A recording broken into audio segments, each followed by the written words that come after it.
మనకి అనవసరమైనటువంటి పైన ఉన్న ప్లాస్మాని ఇప్పుడు ఇంజెక్షన్ ద్వారా తీసేస్తున్నాం. చూడు, ఈ పైన ఉన్నదంతా కూడా మనకి అవసరం లేదు, అది నేను తీసేస్తున్నాను. సో ఇదంతా అనవసరమైన ప్లాస్మా అనమాట. ఆ మిగిలిందేమో మనకి పిఆర్పి, అది మనము ఇప్పుడు తీసుకోవాలి. ఇది ఒక నీ జాయింట్కి ఇది పిఆర్పి, ఇది ఇంకో నీ జాయింట్కి, ఇది ఇంకొక నీలోకి పిఆర్పి. అంటే 2 తీసుకున్నాం మనము, చూసారా? ఇది లెఫ్ట్ దానికి, ఇది రైట్ దానికి, దేంట్లో ఇది ఏదైనా వేసుకోవచ్చు. సో దీన్ని ఈక్వల్గా డివైడ్ చేసి మనం నీ జాయింట్లో ఇంజెక్ట్ చేయాలన్నమాట. ఇప్పుడు ఫస్ట్ లెఫ్ట్ దానిలో ఇంజెక్ట్ చేస్తున్నాను. పిఆర్పి అమ్మ నీ రక్తంలోంచి తీసినది. దీంట్లో కణాలు ఉంటాయి, ఈ కణాలే నీకు అడిగిపోయిన గుజ్జుని పెంచుతాయి నెమ్మదిగా.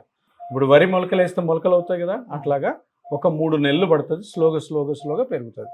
సో దీన్ని ఇప్పుడు మనం ఆల్రెడీ అక్కడ చూసాం కదా, అక్కడ మనము కాంట్రాస్ట్ ఇంజెక్ట్ చేసి చూసాం కాబట్టి అక్కడ కరెక్ట్గా గుజ్జు అరిగిందని మనకు తెలిసింది కాబట్టి అక్కడ మనం ఇది ఇంజెక్ట్ చేస్తున్నాం.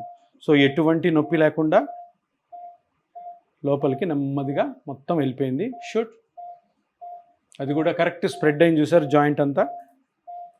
సో ఈ విధంగా పిఆర్పి అయిపోయింది.